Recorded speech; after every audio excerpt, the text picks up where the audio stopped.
Assalamualaikum warahmatullahi wabarakatuh. Before we start our Waalaikumsalam presentation, warahmatullahi wabarakatuh.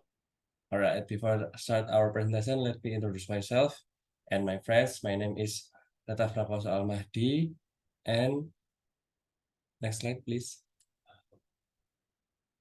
And nama Bareka Yulanda Amarandini, and Alvina Dueno Laila, Munaisah Askia Madania, Virgin Nirwana Vintin, Muhammad Daniel Akbar, and Taskia Putri Damayanti. And last but not least, Heru Ferdiawan. Next slide. Before we start the material, in here I want to explain more about the curriculum and the change of English curriculum in Indonesia. But the first is the definition is presented by my friend. Time is yours.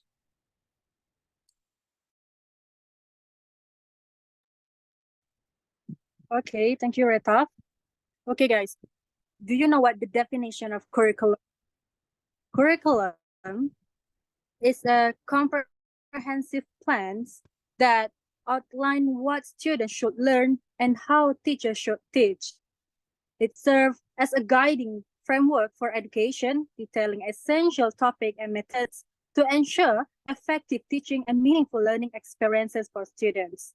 And in the curriculum also, it's also have the purpose and the function. Next slide. Okay. The purpose of curriculum. Curriculum lies in the concept of the four capacities which are designed to empower every child and young person. These capacities aim to nurture them into successful learners, confident individuals, responsible citizens, and effective contributors. Meanwhile, the function is, next slide. The function, first, it's developed of individuals. The second is to producing responsible citizens. The third, to develop basic skill. And the last, preservation and transmission of cultural heritage.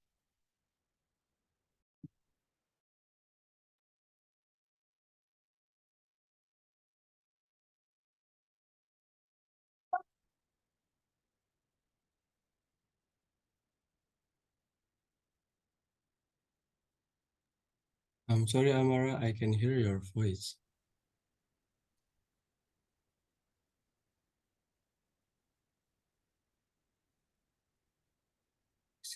Is it okay? No, I can hear you.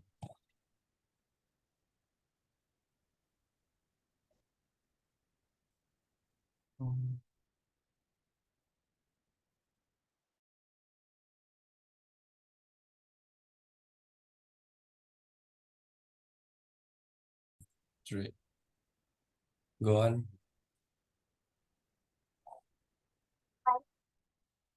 The development of the curriculum is from time to time on changes starting from the 1947 curriculum to curriculum Merdeka. The curriculum is changing to meet the needs of society and adapt to the times. The curriculum in Indonesia has been developed 11 times, namely in 1947, 1952, 1964, 1968, 1975, 1984, 1994, 2004, 2006, 2013, and the last but not least, now is curriculum Merdeka.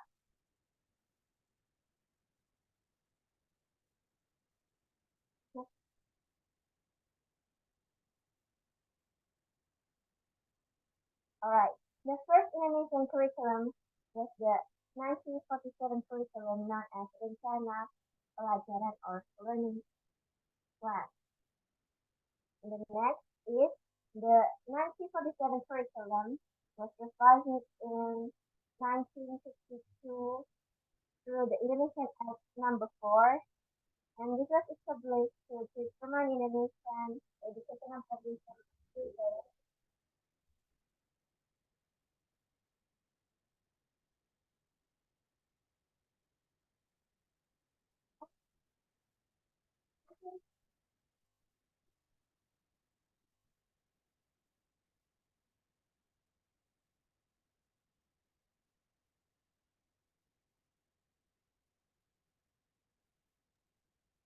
Mara, your voice is disappear again.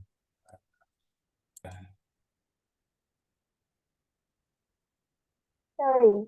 Yes. The first Indonesian curriculum was the 1947 curriculum known as Rencana Pelajaran or Learning Plan. And the next is the 1947 curriculum was revised in 1952 through the Indonesian Act Number 4. And then in 1964, the new revision of the 1952 curriculum had been proposed for the betterment of the Indonesian educational system through the Indonesian Ministry of Education, Decree Number 2 in 1962. And then the next curriculum reformation happened in 1968 with curriculum. This curriculum reformation was in line with the political reformation from President Sukarno's order or Orde Lama to President Suharto's new order or Orde Baru. And next slide, please. Then the 1975 curriculum was established to replace the 1968 curriculum. It was issued on January 15, 1975 by the Decree of Education Minister number 0080/U/1975 and 008E/U1975. The curriculum was the first in Indonesia developed on the theory-based processes and procedure of curriculum development. And almost a decade later, a new curriculum was established to rectify the 1975 curriculum. It was called Kurikulum 1984. There was no significant changes in this curriculum due to the same political situation. And then in 1994, the 1984 curriculum was revised based on the Indonesian Act Number 2 in 1989 about the Indonesian National Educational System. A few changes were made to the history course because it was not considered a comprehensive course for the 1984 curriculum and was revised to be more comprehensive. Next slide, please. The competence-based curriculum, or CBC, for the 2004 curriculum was applied as a response to the structural change of the Indonesian government system from a centralized to a decentralized government, stated in Act Number 22 and 35 of 1999 about autonomy daerah or local autonomy or regional autonomy. And then the 2004 curriculum was replaced 2 years after it was introduced by the new curriculum known as School-Based Curriculum or the 2009. It was developed by the operational and implemented in each educational unit or school. In 2013, K-13 curriculum has 4 educational standards amended by Indonesian government regulation number 32 in 2013. And then here we are in the 2023, yeah. The government has launched Merdeka Belajar curriculum in February 2022. It is in line with the aims of Siaga Dewantara, namely the freedom to learn creatively and independently, so as to be able to encourage the creation of an individual spirit character and to be able to explore the knowledge of student and teacher from the environment surrounding. And according to Mr. Rahayu, the Merdeka Belajar curriculum training design offers students the chance to showcase their innate ability in an enjoyable, stress-free, and pressure-free learning environment. Thank you.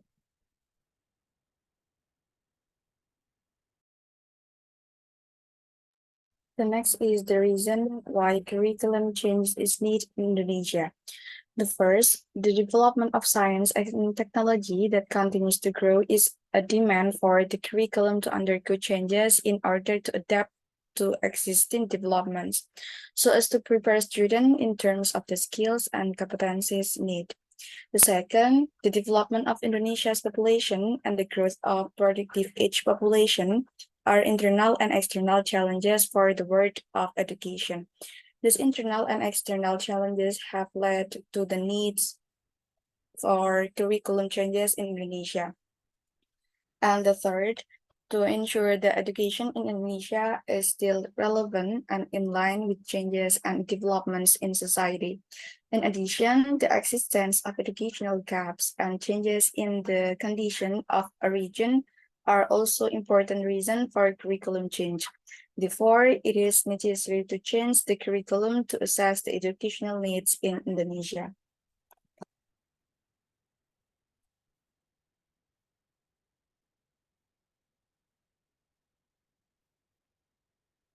All right, let's move to curriculum model and materials contained. First is technology integration of teacher learning. Information and communication technology, or ICT, and in Indonesia is TIK is a term used to describe an exciting and innovative way to provide lifelong learning with global access to information, learning process, and support. So ICT includes many technologies that allow us to receive information and communication with other people or with device. In conclusion, technology integration of teacher learning is technology that support in learning content and curriculum advancement. So in the second is integration of science literacy against teacher learning. The implementation of science learning involves an integration process that includes many material content, processes, and skills. Science is a form of integration from the fields of biology, physics, chemistry, and biology, which are linked through each of the concepts contained in each field. So science learning, which includes biology, physics, and chemistry, is included in Indonesian curriculum by learning conceptual models, material analysis, and practice in the real field. And the last, integration of character education in teacher learning. The integration includes loading values in all subjects and implementing learning activities that facilitate the practice of values for all subjects in and outside the classroom. Character education is also integrated into the implementation of student development activities. And there are two subjects of religious education and citizenship education. Innovate character education has been pursued.